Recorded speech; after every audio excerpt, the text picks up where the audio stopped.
Olá, estamos começando mais um programa da série produzida pelo Instituto Legislativo Brasileiro sobre licitações, conversando sempre com o Dr. Lucas Furtado, o nosso especialista sobre o assunto. Dr. Lucas, já vimos definições das licitações, as modalidades, os casos em que a licitação pode ou não ser exigida, quer dizer, essa exigibilidade da licitação. Vimos as novas modalidades como o pregão e hoje nós vamos tratar dos tipos, os critérios que se aplicam a essas modalidades. O que a gente tem que saber, o que nós temos que saber sobre esses tipos, esses critérios aplicados às modalidades? Bem, certamente o administrador público que deva conduzir uma licitação precisa entender o que é uma licitação, quais são as modalidades de licitação e quais são os tipos de licitação. Licitação, nós sabemos, é um procedimento administrativo, ou seja, é uma sequência de atos que tem um objetivo certo. No caso, definir a melhor proposta com vista à contratação. Quando se fala em modalidade de licitação, nós temos de ter em mente que nós estamos nos referindo ao procedimento. Como que os atos vão ser desenvolvidos? Por exemplo, qual a diferença entre uma concorrência e um pregão? Que são duas modalidades distintas de licitação. A diferença diz respeito a como os atos vão ser praticados, em que sequência eles vão ser praticados, dentro de que prazos. Por exemplo, concorrência. Publica-se o edital, habilitam-se as propostas dos licitantes, são julgadas essas propostas, não é isso? Em seguida é feita a homologação e em seguida a adjudicação. Temos 5 etapas. Isso aqui é um procedimento. Esse é o procedimento de uma concorrência. No pregão, ainda falando de modalidade de licitação, nós temos que é publicado o edital e a etapa seguinte já é a de julgamento de propostas. Em seguida é feita a habilitação, adjudicação e homologação. Então, falar em modalidade define o procedimento de uma licitação. Falar em tipo de licitação, que é o objeto da nossa conversa de hoje, é definir o critério para julgamento de propostas.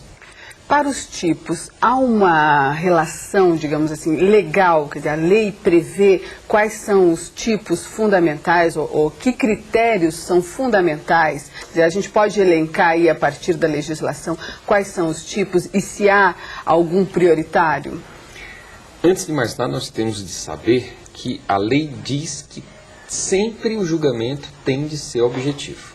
O artigo 45 da Lei de Licitações, em primeiro lugar, diz que toda licitação deve seguir um critério de julgamento objetivo. Os critérios devem estar previamente definidos no edital e devem ser critérios objetivos. E no parágrafo 1º desse mesmo artigo 45, são indicados 4 tipos, ou seja, 4 diferentes critérios para julgar as licitações. Então temos menor preço, que é o critério básico, critério genérico.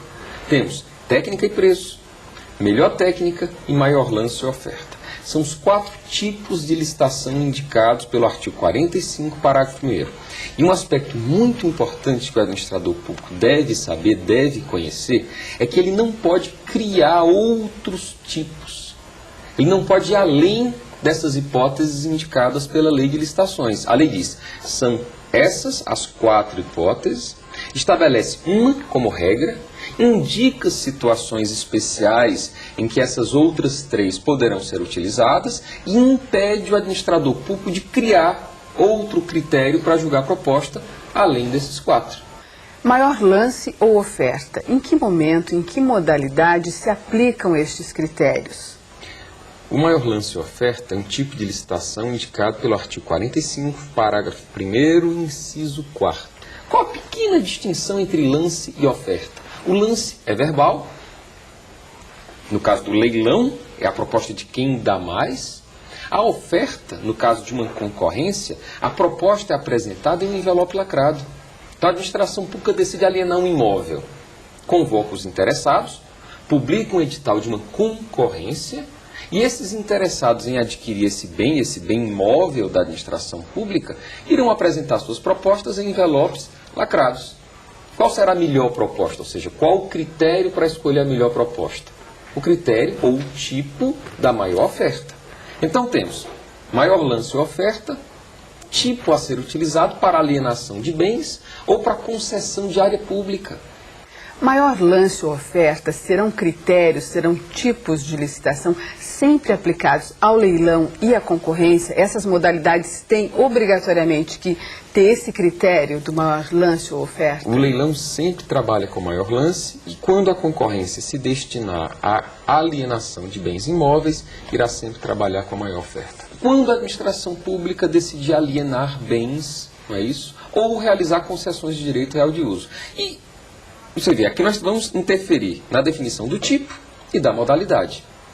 Para essas hipóteses, para esses contratos, que são contratos a serem celebrados, a modalidade será ou concorrência ou leilão, quando se define o procedimento, e o tipo será maior lance ou oferta, conforme o caso. O texto da lei deixa bem claro, ao que parece, que o menor preço sempre será o tipo, o critério a ser priorizado.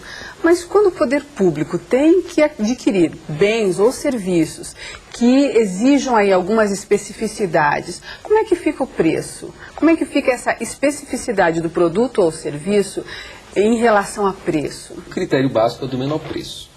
O artigo 46 da Lei de Licitações, da nossa Lei 8666 de 1993, diz que melhor técnica ou técnica e preço somente poderão ser utilizados como critérios para julgar propostas quando se tratar de serviços de natureza predominantemente intelectuais. Então nós temos menor preço, melhor técnica, técnica e preço, maior lance e oferta. Técnica e preço.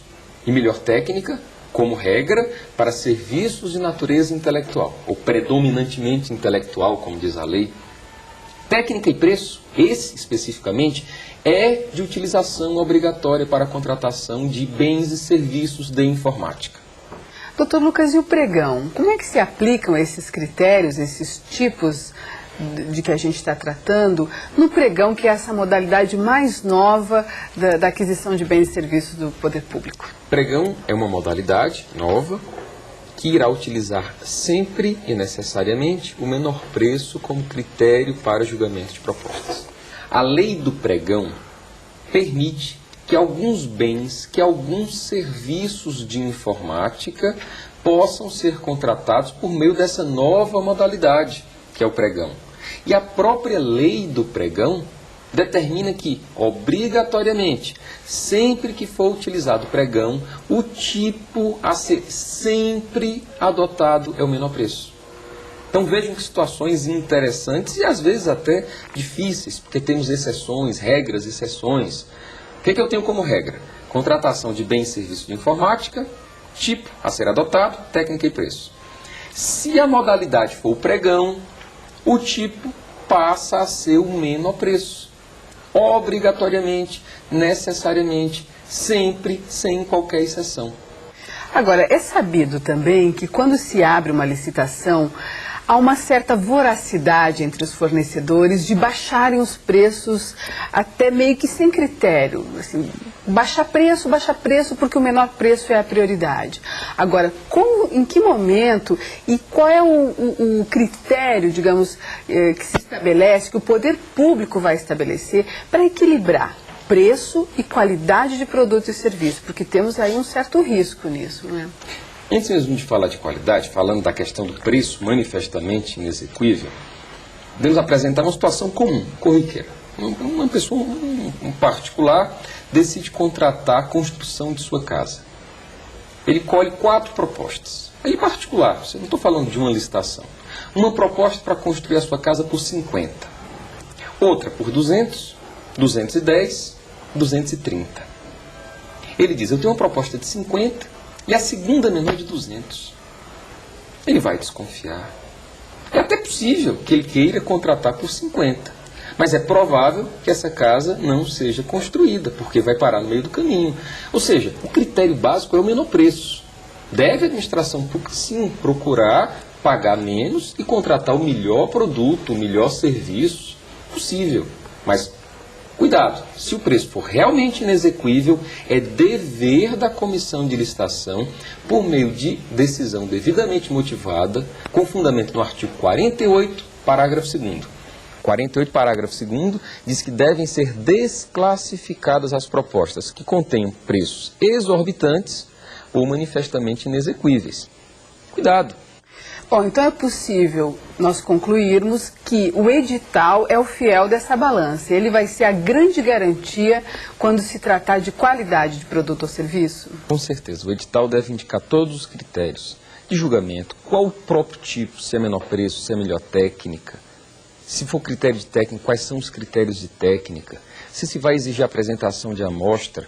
Qual o critério, que tipo de amostra, qual o critério para desclassificar as propostas, tudo terá de estar previsto no edital, que é, nós sabemos, a lei daquela licitação. É a lei que vai regir aquela licitação, é o edital. Doutor Lucas, obrigada por mais essa entrevista. No próximo encontro, então, nós já passamos por uma nova fase do nosso programa, que é a formalização dos contratos. Já vimos o processo licitatório, como acontece, os critérios adotados. Então, no próximo programa, a gente já começa falando de formalização dos contratos. Muito obrigada. Eu que agradeço a oportunidade de poder, nesses programas, conversar um pouco sobre licitação. Podemos passar para os administradores algumas noções básicas de licitação e aguardamos o próximo programa em que conversaremos sobre contratos, a começar pela formalização de um contrato. Muito obrigado. E obrigada a você por ter estado conosco. Nos encontramos na próxima semana com mais um programa da série Licitações, essa produção do Instituto Legislativo Brasileiro. Obrigada.